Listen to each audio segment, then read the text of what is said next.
World bought the same exact truck as me, 22 Mega Cab Laramie Midnight Edition in the same everything, just different color. Who would do that? What's going on, guys, and welcome back. I'm up here at Southside Sales and Service in North Adams, Mass, and what behind me is obviously what this video is about.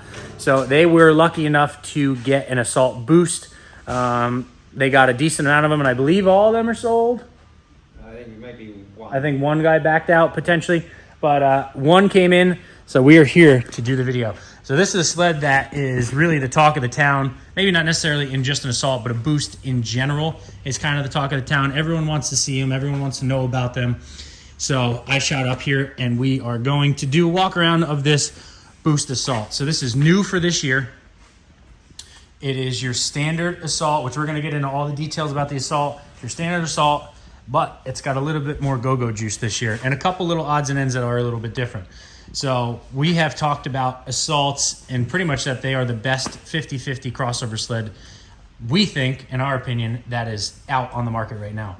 There are guys that love these things, they ride them, and love them more than the short track stuff. And I've ridden them, Bruce has ridden them, and they're really awesome. They did a really good job of setting it up and how it comes and how the rear suspension works and just all around. It's a 146-inch track, but it doesn't feel like a 146. We're gonna get into why that is here in a little bit. But me and Bruce are just gonna kind of putt around this thing and explain some quirky elements of it and go from there. But we're gonna start, I guess, underneath the hood. So this is, and you guys have probably seen it, but we're just going to go through it again.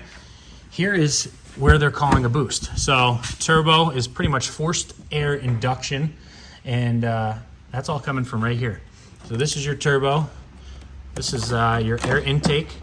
Bruce is going to give us a little bit better view of it here. So you're going to have your intake. Air is going to come in here. You're going to come down here. It's going to get sucked into this. This is your compressor housing. And it's going to get pumped right out. Let me see where I can find it. It's going to get pumped right down there, and it's going to get shoved right into your engine. So that compressor wheel is spun by your housing right here. I'm sorry, that might be your compressor wheel. I'm drawing the blank here. Either way, exhaust comes out, spins this wheel, it spins that, sucks air in, shoves it in the engine, and boom, we have what, 10% more power? Yeah, 10%. 10% more power at sea level. So I haven't seen any dyno numbers or anything like that.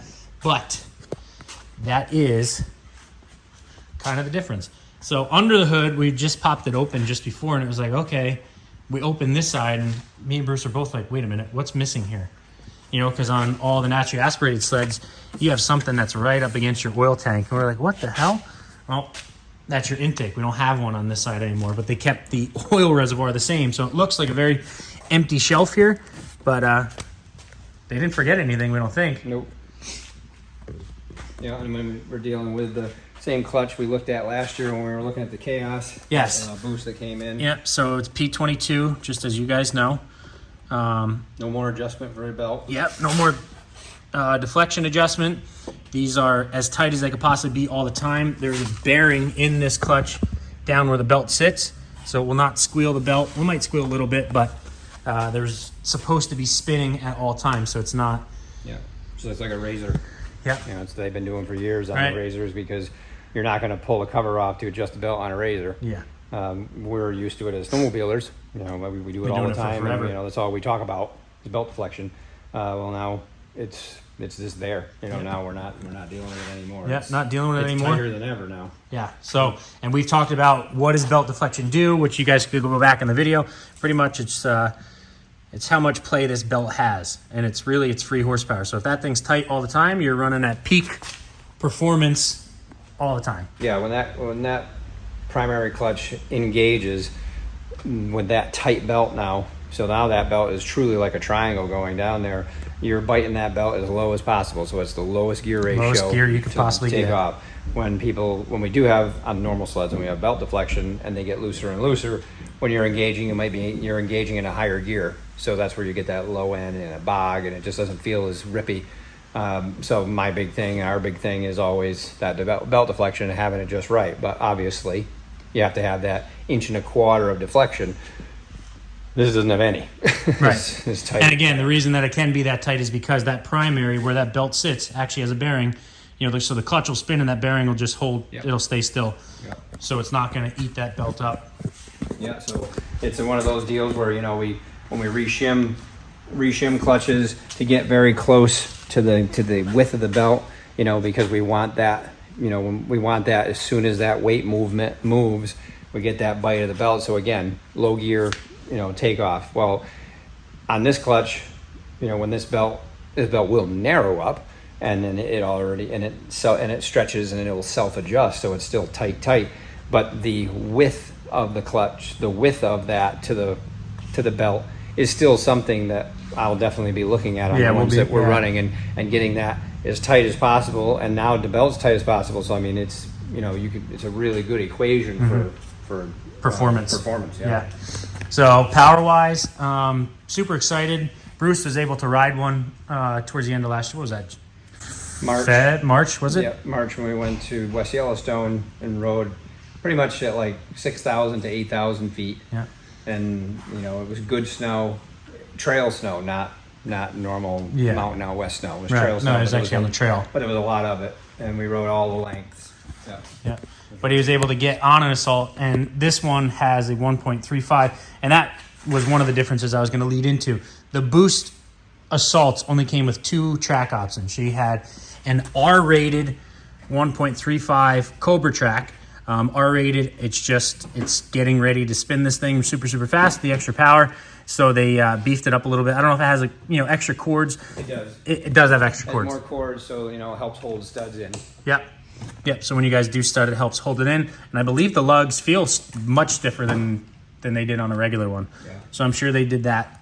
So Assaults came in this option track, which are R-rated 1.35 Cobra, or a 2-inch track. There was a lot of guys that were a little upset about that. They were really wanting their 1.6 because a lot of the Assault guys like their 1.6. But it was just not in the cards for Polaris to put out. But as far as Assaults go, and why guys love them so much, again, it's a 146, but it doesn't feel like a 146. Why doesn't it feel like a 146? Well, if you go down here, you're going to see that random bogey wheel towards the back. You're like, well, what's that for?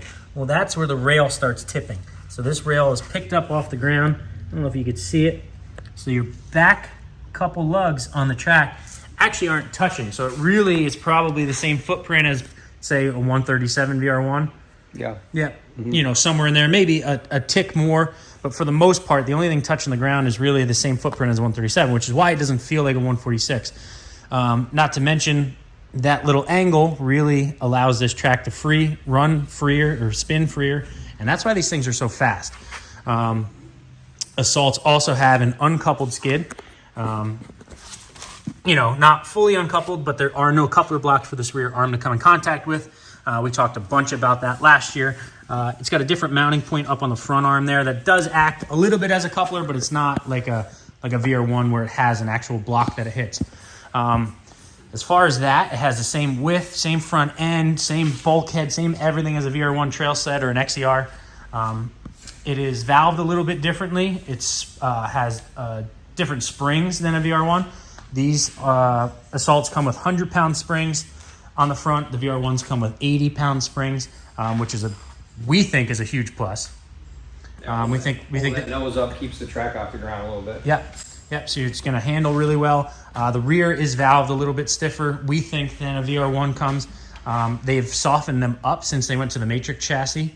Bruce used to always have to soften the Axis Assaults, but throughout the years they have made them a little bit softer, but they're still stiffer than a VR1, which is why we think a lot of guys do like them, because they're kind of a little bit closer to what they should be than what a VR1 or anything comes. Yeah, and that coupler setup you talked about, where it swings off the front arm, when the front of this track gets hit and it starts to move that front arm, it starts to move that rear arm very quickly.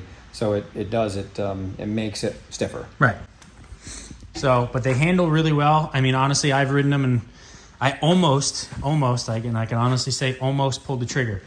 But as far as difference is, this is probably the biggest difference. And I didn't even know this. Did you know this? I remember when I rode them, Yes. but I just kind of forgot. Yeah, it kind of slipped everyone's mind, and I didn't even think about it. Your battery is now relocated on all Boost models. This is VR1 also to underneath your seat. So unfortunately, you lose that storage compartment, but they just didn't have enough real estate up there to put it with the, you know, new exhaust can and everything that they had to run for the Boost. And then you have your nice little charging port, just as you used to have down here, which I noticed they put a nice little blocker plate there. Yeah. But so that was big news to me. I didn't know about it. And then your standard Assaults have a little bit taller riser than a VR1 comes. They think, you know, guys are going to be on, you know, I don't know. What is the reasoning for that? For the what? Taller riser. Well, they feel that this on-off trail, people stand more. Yeah. You know, they want to be able to grab the handlebars and steer the sled, you know, sort of like an RMK when you're trying to pick the side up. Right. You know, the taller the riser, the more leverage you have. Mm-hmm. So, but that's really, you know, your Assault in a nutshell. It's a trail weapon, even though it's really a 50-50 sled, you know, with the length. That's when the longer track comes in length, when you get into the deeper snow. Obviously, when it's tipped up like that, when you're in deeper snow, it's not going to really mean that much of a difference. No, you still got all that traction. Yeah, you still have all that traction. It's just, you know, they did the tip for it to handle well on the trail. But that is really it, guys. These things are ready to hit the trail. I did a video on this. The Boost Assault has the exact same gearing as a naturally aspirated Assault, believe it or not. The Boost have a different belt, which I found are a little bit wider, and they have actually a different angle. They're harder, yep. So just that's where they're getting their mile an hour from, is just helping these things get into overdrive.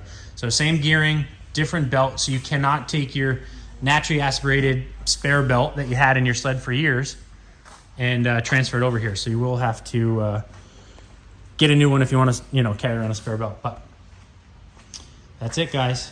Some lucky person has got their Assault sitting here. This one's sold, right? Oh, yeah.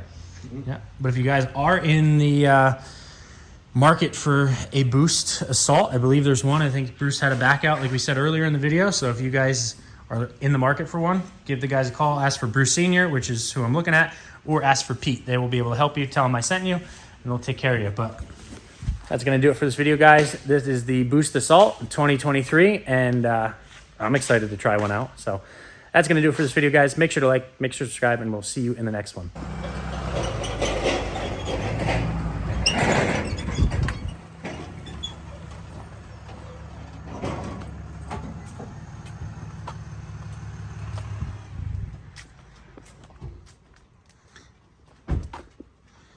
Why does a guy with the same truck as me keep following me? You followed me to my house.